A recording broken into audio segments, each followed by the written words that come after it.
ako. Anong kasalanan ko? Bigyan ninyo ako kasi isang ordinansya lang na ginawa ko. Yung mga Pilipino o sundalo, anong ginawa ko? Yung po alos ang ayaw ipakita, ngunit nakita po natin sa social media ngayon na pilit pong tinatanong ng Pangulong Duterte kung ano yung kasalanan niya sa mga sundalo.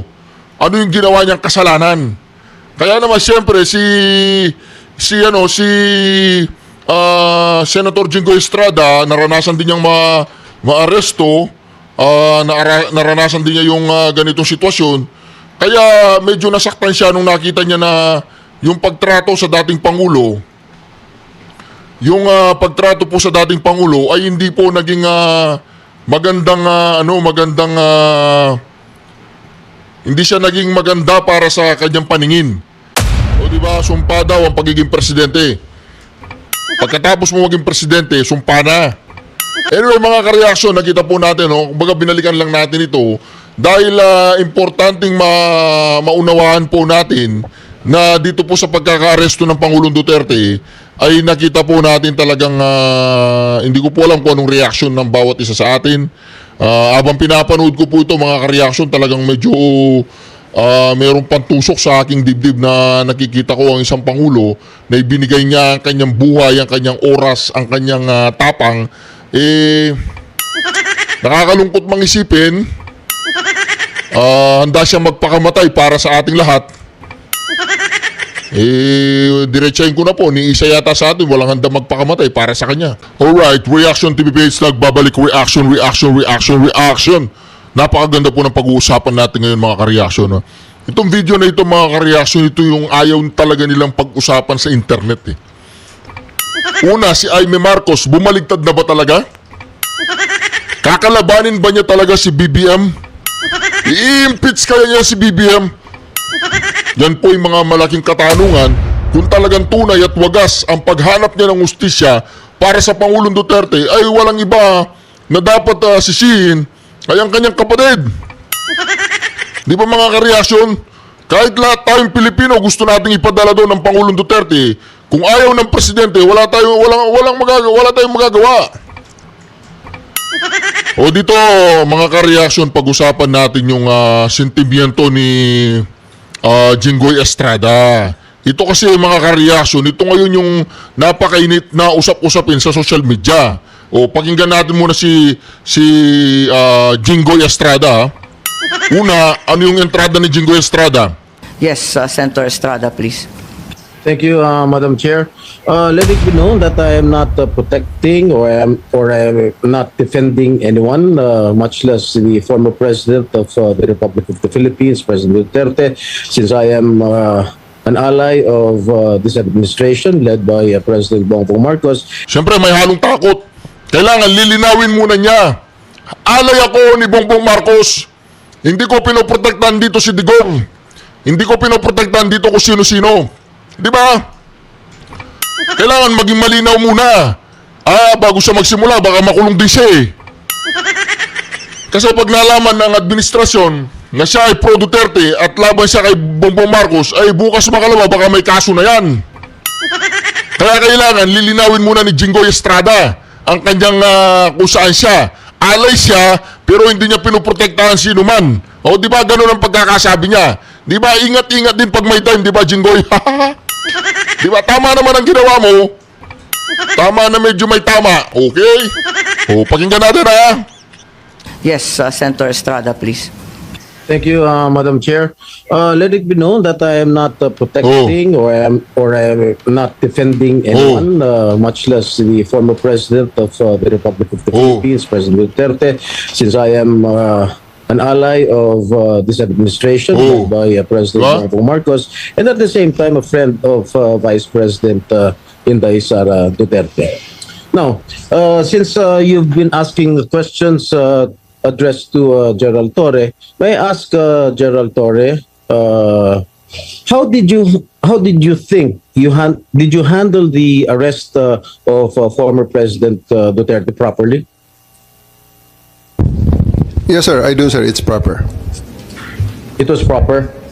But when I saw the video, it was really, for me as a citizen of this country, it was really unbelievable. It was a very, very big disappointment. Because I can relate, General. Because when we were arrested, way back 2001, together with my father, the same thing happened. All right, we were in the wee hours of the morning. We were the policemen barged in our hospital room at the Veterans Memorial Hospital. They were arresting us. They wanted us to be transferred to another detention cell because after the May 1 siege, at ano sabi ng mga police? Kalad ka rin na yan mga yan pag ayaw sumama. At the same time, when I saw the video, parang nag-flashback sa akin yung ginawa ng mga kapulisan ng araw sa amin. At ang sabi mo, hihilahin ko yan, hihilahin ko yan. Is that what you said, General Torre?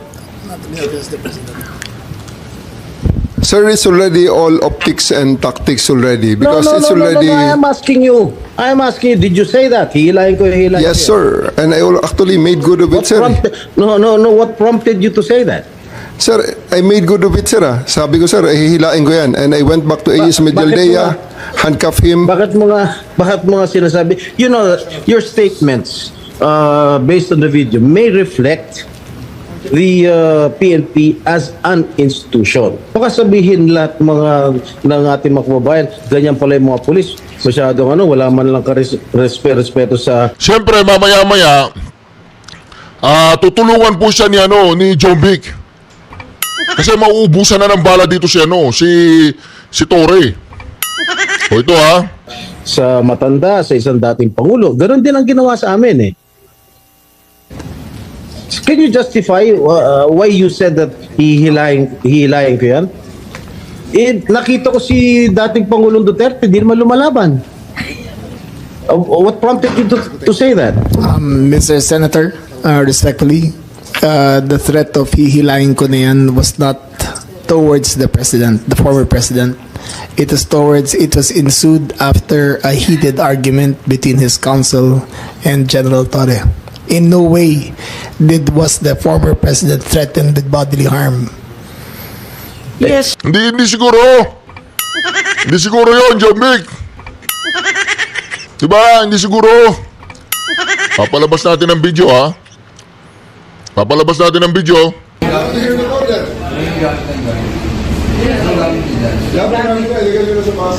May kunin ka na ng jacket na.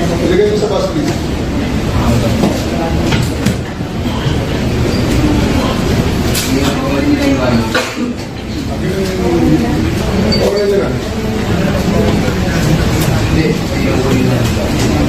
Jacket mo. Bakit lang kadyang, hindi kayo patawag? Hindi siya makatawag.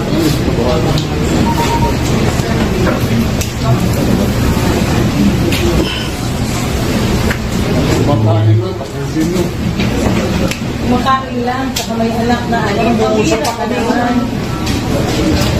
Pambihira ka naman. Hindi naman kayo, sir. Grabe naman ang ano mo, sir.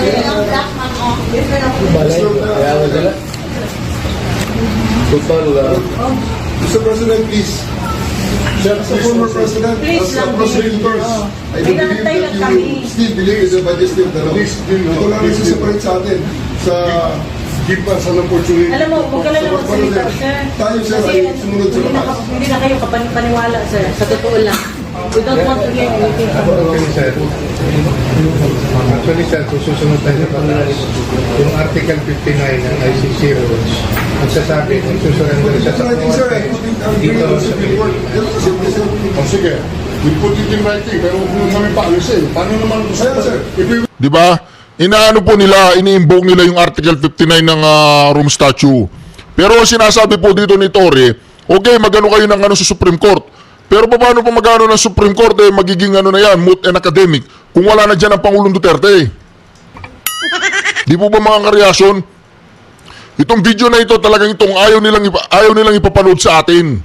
Itong video na ito talagang maliwanag na maliwanag yung sinasabi ni Senator Hugas Kamay Jinggoy Estrada na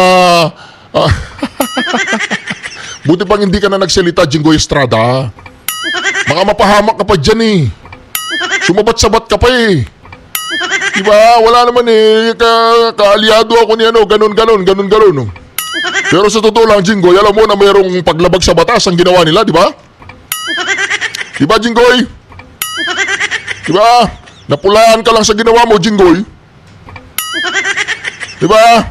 Hindi, kaalyado. Alright. Pagbigyan na natin si Jinggoy. At least nagsalita si Jinggoy. Nagsalita nga lang eh, parang ano, may halong takot. Eh baka bukas makalawa, nakakulong na naman yan. Kaya naman, siyempre, ayusin niya ang pagsasalita niya. Kaalyado ako ni Bongbong Marcos, pero hindi ko pinoprotektahan si PRRD. Tapang eh, no? Put it in writing. Pagkatapos, may I'll just get the president, sir, and bring it And up. then, ano pa pinag-usapan natin kung kukunin mo ito? Wala na. Balikan mo tayo sa city. Yan na nga, sir. Balikin tayo sa ano. Ikaw na nagsabi, right to counsel.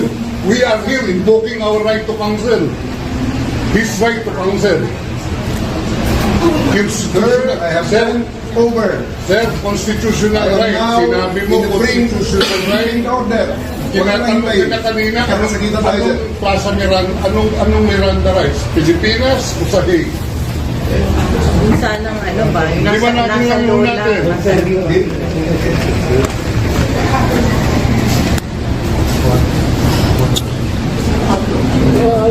There will be consequences. I know, sir. I'm not afraid. Please, let's spare all of them. Show your statesmanship, sir. Let's spare all of them. I'm waiting Take it, sir. I'm waiting for my daughter and son. Sir, I assure you, sir, that We are your rights also- will be protected. we are also. How can you protect our rights? What if they say that he is not guilty? How do we implement that if he's dead already? Sabihin niyo nga sa amin. Pwede, Yung sir. magbigay ng order, sir. Paano mo lang ang anak mo? Ayaw magbigay ng order. Ang anak mo. Paano mo lang ang anak? Grabe ka naman. Magbigay ng order, sir. Kailangan namin mag-usap. Yung anak ko lang. Hintayin natin. Isa lang anak ang nakikita niya o tulanahan dito. Sa tingin po ba ninyo, kidnapping ang ginagawa nila? Walang magawa yung ano, yung mga lawyer. Walang magawa. Ini-invoke nila yung Article 59. Walang magawa. Basta dadalhin doon sa dahi. Doon na sa dahi magpaliwanag. Ito yung tinatanong ni Jinggoy. Ito rin yung tinatanong ng taong bayan. O, ituloy po natin ha. At itong video na ito, ayaw talaga nilang ipalabas. Buti na lang nakita ko. Hindi yung anak. Dalawang anak. Yung Okay, anak. Asayin niyo na lang, sir. Kausap eh. Gusto magdala ng pagkain tsaka wala na, sir. ng Tapos gamit. sa sir ang panahon. Kanina pa, sir. Teka muna. Sir, Ano ba ang damage ng government interest? Kung hintayin ko lang yung dalawang anak walang ko. darating, sir. Ha? Walang darating, sir. Wala sa batas, sir. Dahil nanarang yung gate. Yes, sir. Admittedly, yes. Then bakit? Counsel. Why don't you allow them? Bakit sa batas? Sir, you have your counsel. Huwag na tayo mag-debate rito. This is not the place for debate. Right now, sir, I can give the Yes. order to remove you from here. Ma-isolate si President Duterte. Maiwan siya mag-isa dyan. Di ba? Ano na talaga yung ano na talaga yung persona? Persona, hindi mo alam kung saan ka magpapaliwanag. Basta bibitin, walang anong kasalanan ko, sabi niya, hindi nila pinapakita. I'm saying that my lawyer, the daughter, is coming. Kasi Mr. President, Yan. you will be left there alone on that table. Meron siyang Believe me, padalang. ayos mo lahat ng tao May dito. tao siyang gusto Please, ipasama let us sa spare kanya. everyone. wag To the car, sir. To May the car, gusto sir. nga siya That's the best ipatao way. ng tao. Na tao. Okay. Okay. gusto mo, sama pa ako sa bahay ninyo. Alalahin mo, ikaw naman ang marunong mag-alalay. Otherwise, magkakagulo lahat dito. Antayin mo yung dalawang anak. Antayin mo yung dalawang anak. Ang dalawang Kasama nyo lang anak. ako. Pero hindi mangyayari Ang yun ngayon, sir. dalawang anak. Okay? Antayin mo lang ang They can dalawang visit you. Why? They can visit you to in your detention facility, sir. Believe me. They Kaya can. nga, antayin And mo all lang these yung people dalawang anak. can see you. Antayin mo lang yung dalawang This is just a humane, fair request. Kanina pa yan, sir. No, Yung Hindi po. Guys! Yung hindi po kanina. Believe me, sir, hindi nyo magugustuhan ang kasunod na order. You mean nga eh. You mean Sige, nga eh. Pabira holding naman area. kayo, sir. Ito ang lugar natin, holding area. Lahat. You mean nga, guys, Okay, sabi go, you Mark. mean eh. Sabi nga, you mean eh. They want to listen, Antayin sir. niyo I'll show you. anak. Hintayin niyo yung anak. Paano 80 years old kayo lahat? 80 years old. Babae. 80 years old ito. Tapos ito. Babae. Tapos kayo lahat naman kayo. Ma'am, Pabira naman. Do not lay a finger. 80 Go. years old kayo lahat. go! Hindi makalakad ng maayos. Teka. Sandali lang, sandali lang. Dali. Sandali Yan lang. ang gusto nyo, mangyayari yan. Sandali lang. Sandali lang. Oh, attorney. Sir, Di ba binabalaan na niya? Kapag hindi kayo sumunod sa amin, talagang mangyayari yan. Kalad-karan ba, ganun? Hintayin mo I will lang. not listen to his plea. He will, if he's going to live here and live out of the country, he will be there for long. Ang hinihingi niya lang na Ikaw naman, sir, para naman tayong naglulukuhan dito. Hindi Kamura-mura ng pamasahe papunta ron. Dalawang anak lang dito. Sir, bayaran mo muna sa akin namin. Yes, sir. O sige, bayaran mo. Di ba sabi niya, mura-mura ng pamasahe doon. Murang-mura daw ang pamasahe papuntang Netherlands. Kaya doon na lang daw papasyalan ang Pangulong Duterte ng kanyang mga anak. Narinig po ninyo ha, ang mura-mura ng pamasahe doon. Ang yaman ni Torre, no? Siguro si Torre, multi-millionaire to. Papuntang Netherlands daw, murang-mura ang pamasahe. Narinig po ninyo, di ba? Narinig ninyo, di ba? O, ito, para maliwanagan tayo. if he's going to live here and live out of the country, he will be there for long. Ang hinihingi niya lang na Ikaw naman, sir, para naman tayong naglulukuhan dito. Kamura-mura ng pamasahe papunta ron. Oo. Dalawang anak lang dito. Sir, bayaran mo muna sa akin namin. Yes, sir. O sige, bayaran mo. Pabira ka naman. Dalawang Sige na. anak lang. Guys, That's the point of the matter. O, di ba? Yes, Villaldea. Attorney Villaldea, remove. Sir, huwag niyo na kami pilitin, sir, na hilahin ka. Sir, Sir, bitawan niyo po. pabira ka naman, sir. Huwag kang ganyan, sir. Huwag kang ganyan, sir. Huwag kang ganyan, sir. You mean... Di ba, nakikiusap lang. Gusto ko makita yung anak ko, yung lawyer ko yun eh. Ayaw eh, ayaw talaga. Ayaw talaga mga ka-reaction. You mean lang. You mean lang. You mean lang. You mean lang. You mean lang, eh. You mean lang. You mean lang. Huwag kang araw mo sa akin. Bawal lumawa. You are now... Bawal lumawa. hinihingi na lang natin. 80 years old na hindi makalakad ng maayos. Kasi ito Kayo lahat. Sir, ganito sir. Sir, ganito sir. Hindi. Sir, ganito sir. Hindi po ang abogado ang humihiling. Si President Duterte na mismo ang humihiling. Kaya nga, Kaya nga, pagbigyan nyo. pagbigyan mo naman. Kayo, kanina pa eh. Hindi naman lahat, ilan ang hinuli ngayong araw na to, sir? Sa iba-ibang mga krimen. Ilan ang binigyan ng ganitong... Kasi nandito kayo lahat. O di ba? Kinukumpara niya si Pangulong Duterte doon sa mga nahuli daw na same krimen na ibinigay daw ang napakaraming pabor kay Pangulong Duterte. Crimes against humanity daw sa araw na yon. Ilan daw yung mga nahuling merong kasong crimes against humanity. Nag-iisang tao. Ilan ang binigyan ng Nag-iisang ganitong tao, ang daming pabor? krimen sa labas. Siya daw sa ginamit. Sir, hindi kami Sir, humingi ng please pabor. naman. Just invoke Article 59. Bakit hindi yan magawa-gawa? Attorney, you will be removed from That's your... precisely the point that I'm saying. Ano Let's yung be naman sorry. yan? Huwag kayong mag-ano. Huwag kayong... Please lang. Bawal hawakan. Attorney, you will be removed Bawal from your... hawakan. Bawal hawakan. Tumayo ka na lang. Bawal The right to hawakan. counsel is something Right to that has to be counsel. observed Right to counsel. and Huwag respected. kayong umawak. Wala na kayong pakialam sa kalagayan. Ano Kasi yung nga, lawyer? nag-uusap Ano kami. ano yung lawyer? Nag-uusap pa kami. Bawal. Huwag na tayo Nag-uusap pa kami. Huwag mo hawakan yung lawyer. Huwag mo hawakan. Nag-uusap pa kami. Huwag mo hawakan. Huwag mo ako hawakan. O di ba? O. Nag-uusap pa kami. Pero sana yan, o. Attorney, O? Huwag mo hawakan. is this what you want, Mr. President? Huwag mo hawakan. Time lang eh. Time lang. Kayo mga Huwag mo hawakan yung nanay ko! Tangina mo! Hindi, sandali. Yung mga sundalo, tanungin ko kayo, anong kasalanan ko? Matanong nga. Alam niyo ba? Kayo, nandito man kayo lahat. Ikaw, tanungin kita, Ture, anong kasalanan ko? Tumalikod lang. Di ba? Kailangan ipaliwanag mo muna sa inuuli mo kung anong kasalanan niya. Walang pagpapaliwanag eh. Anong kasalanan ko? Tumalikod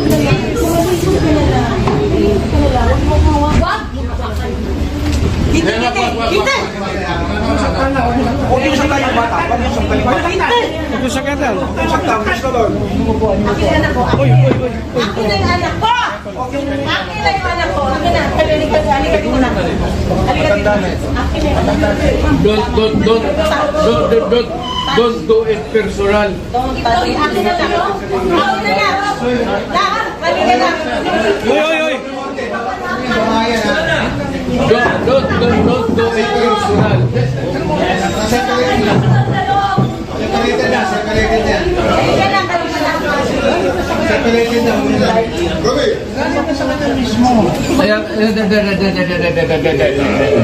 Romy, Puro tayo sa gobyerno.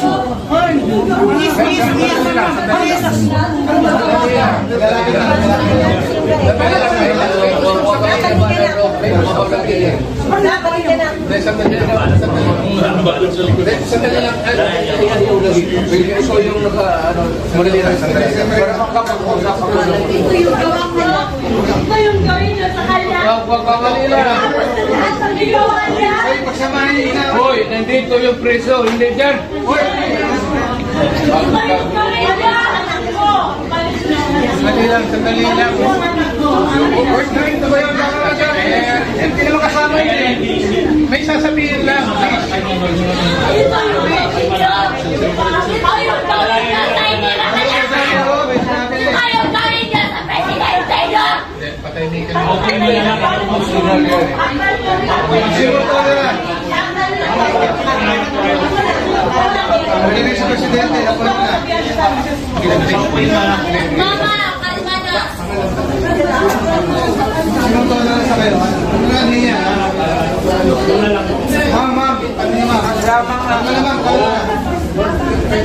Do it orderly and peaceful. Yan mga ganun na reaction, expected video yan. Kasi pamilya. Wala ka nang magagawa. Ito lang na issue. Huwag kayo mga sundalo, kasi kayo kung nahuli, pero na pamilya ninyo. Mantagin mo ha, napakalupit po ng politika. 80 years old na po yan mga ka-reaction.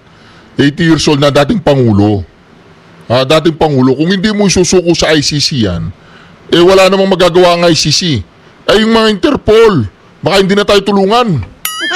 Kailangan nating isuko kahit sinong hingin ng Interpol, kailangan nating ibigay. Hindi, tanong lang.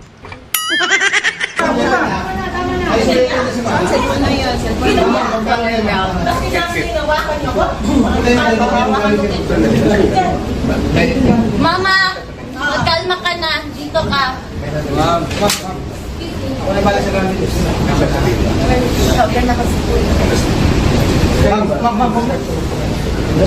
Nandiyan magtayo sa gobyerno ng Akitiri. Kilala man ninyo.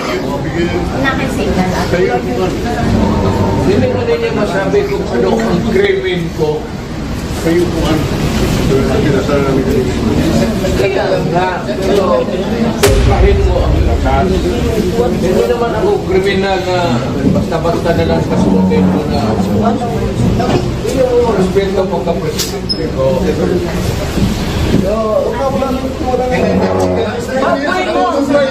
nakakatayo na matagal yan. Natutumba. Huwag yung ipitin. Nakabakalakad. Pigilan mo yan dyan. Ayaw ko magsalita. Sandalan nyo na yan, matutumbay na yan, sir. Free of resources. Magsalita na naman tayo. Yes, sir. Gusto ko tumalik. Sa tumalas ko naman. Galing ako fiskal. Tapos ganito yung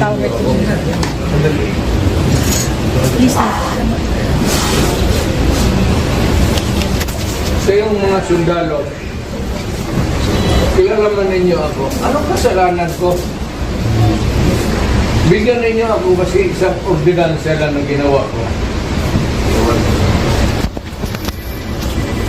Sa yung mga Pilipino, mga sundalo, anong ginawa ko? Yung po alos ang ayaw ipakita.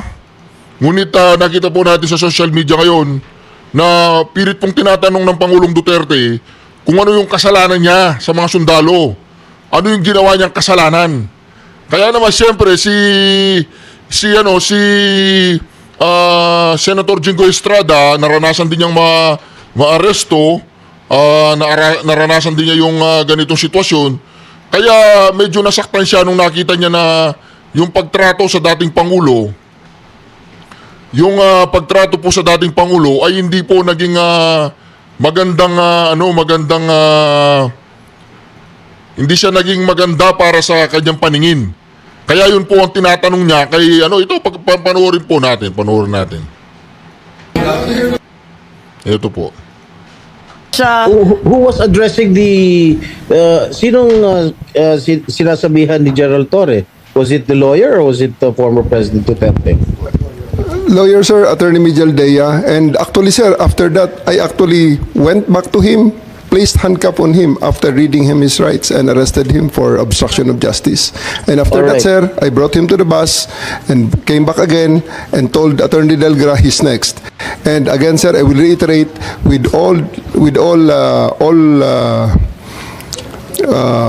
all credits goes to the former president because after he saw that I'm already very, very serious in bringing him into the plane, he said, okay, let's go. And I told Romy, the PSG, to just escort him, and he went voluntarily to the bus that brought him to the plane. Sisingit lang ako Senator Jinggoy. Kasi binabasa Palagay ko hindi voluntary. Hindi voluntary yun. Ang nangyari doon, napilitan na kasi ayaw na magkaroon ng kasakitan ng Pangulong Duterte. Ayaw na magkaroon ng komosyon. At ayaw na siyempre nandun yung anak niya, nandun yung asawa niya, nandun yung mga attorney. Di ba gagawin na nila ang lahat para lang maisakay. Wala na silang pakialam no? Narinig na natin, hihilahin ko yan.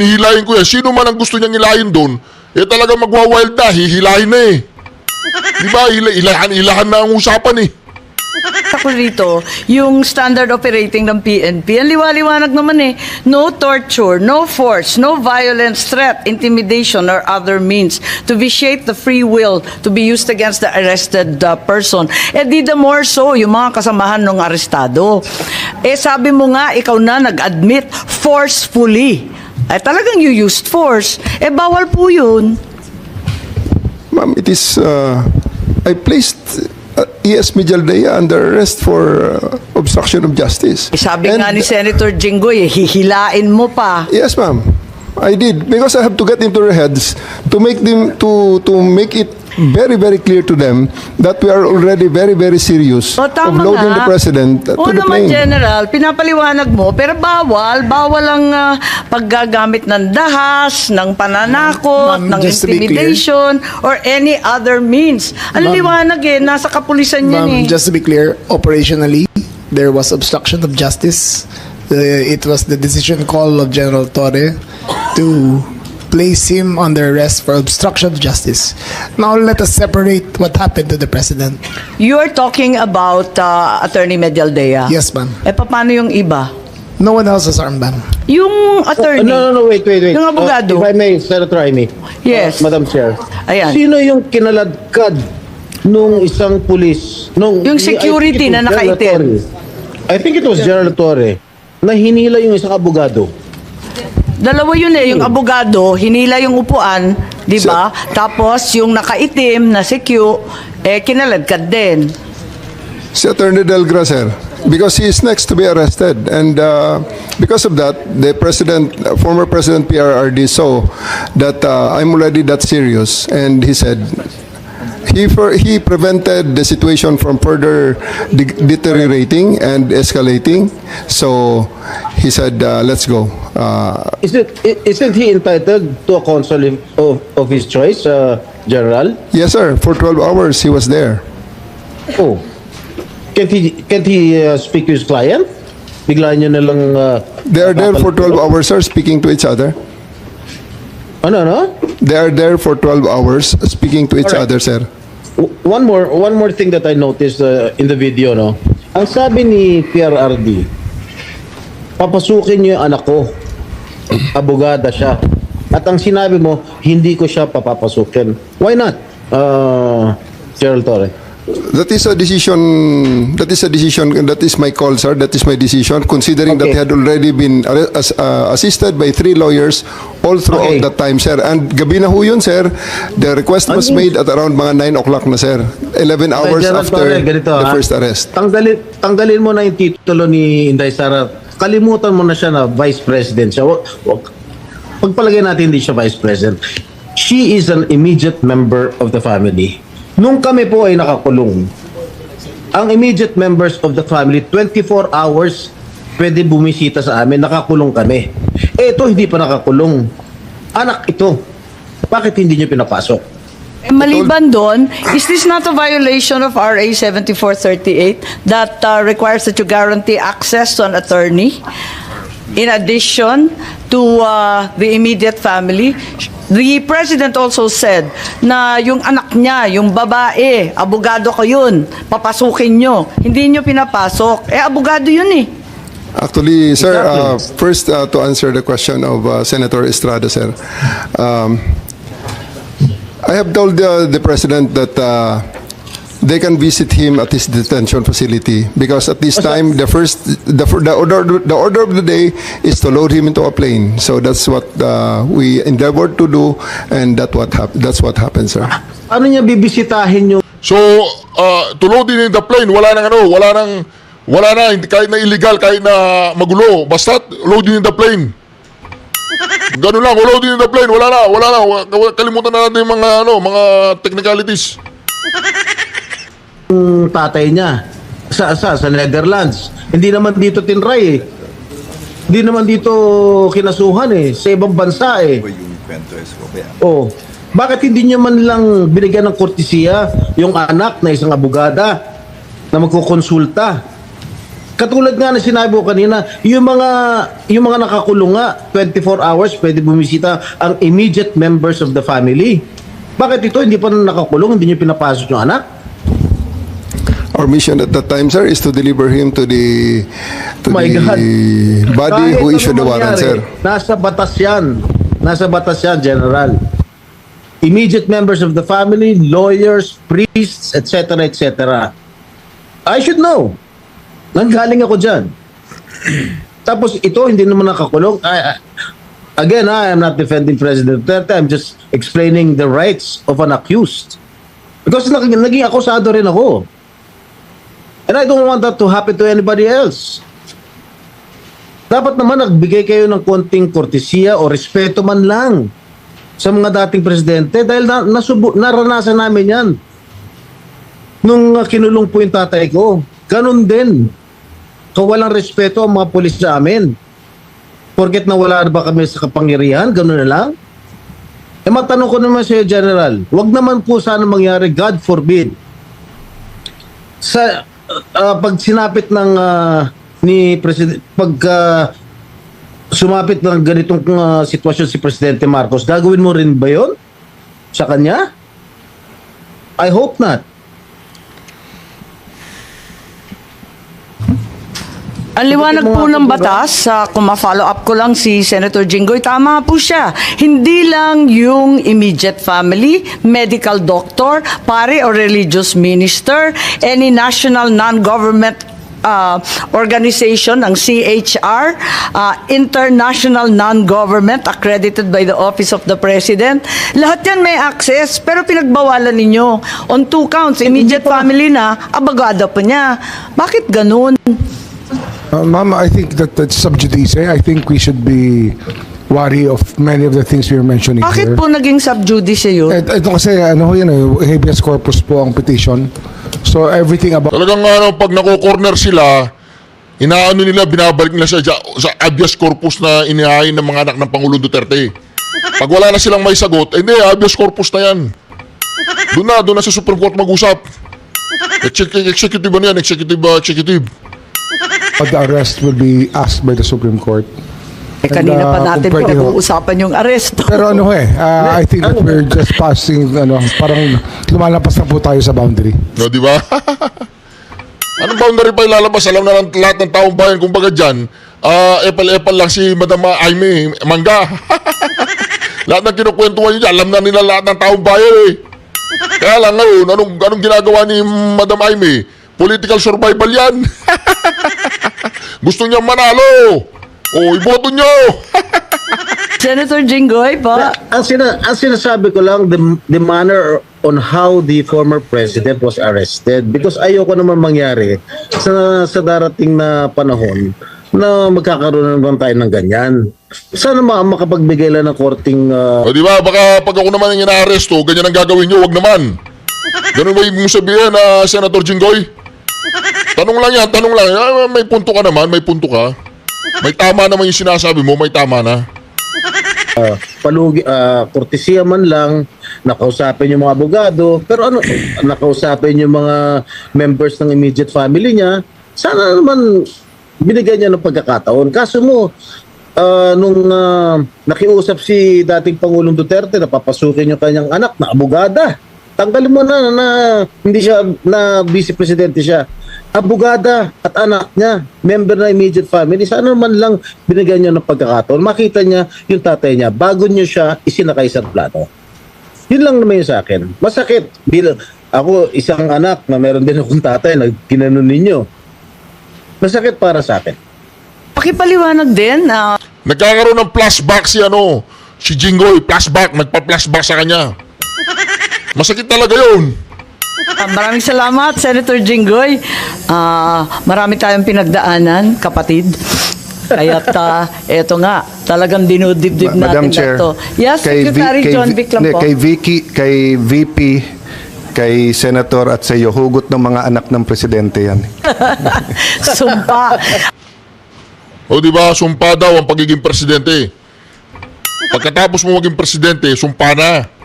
Anyway, mga kareaksyon, nakita po natin, kumbaga binalikan lang natin ito dahil importanteng maunawaan po natin na dito po sa pagkaka-aresto ng Pangulong Duterte ay nakita po natin talagang hindi ko po alam kung anong reaksyon ng bawat isa sa atin. Habang pinapanood ko po ito, mga kareaksyon, talagang medyo mayroong pantusok sa aking dibdib na nakikita ko ang isang Pangulo na ibinigay niya ang kanyang buhay, ang kanyang oras, ang kanyang tapang. Nakakalungkot mang isipin, handa siyang magpakamatay para sa ating lahat. Diretsahin ko na po, ni isa yata sa atin walang handa magpakamatay para sa kanya. Yun lamang po, mga kareaksyon. Anyway, mga kareaksyon, maraming salamat muli sa pagsama niyo sa akin napakagandang reaction video na ito. Huwag po niyo kalimutan mag-subscribe, like at i-share ang bawat video natin. Shukran, God bless you all. Duterte! Duterte! Duterte! Duterte! Duterte! Duterte!